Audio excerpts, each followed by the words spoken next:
बटाट्याची गाडी टाकली आहे बरं का. बटाटे विकाय आलो होतो पण झोपलो गाडीवरती मीच. अहो भाऊ बटाटे कसे दिले? झोपलाय का तुम्ही? नंतर येऊ का? अरे थांब, बटाटे घेतल्याशिवाय जाऊ नको, फालतूगिरी करू नको. 4 किलो बटाटे घेतल्याशिवाय जाऊ नको. एकतर रात्रभर शेतात राबून मी बटाटे काढल्यात. हा तिरप्यामध्ये ना एक नंबर फालतू माणूस आहे.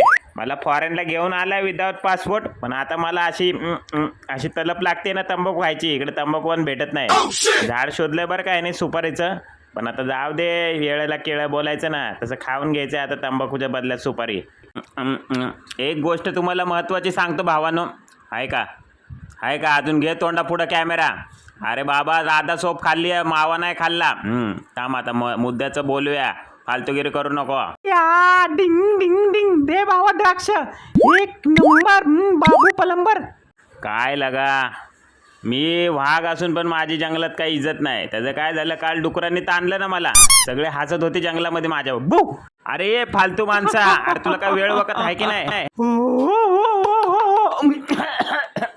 आता त्याचं काय वय झालं ना भावा जरा. तरी लग्नासाठी स्थळ बघायचं चालू आहे बरं का.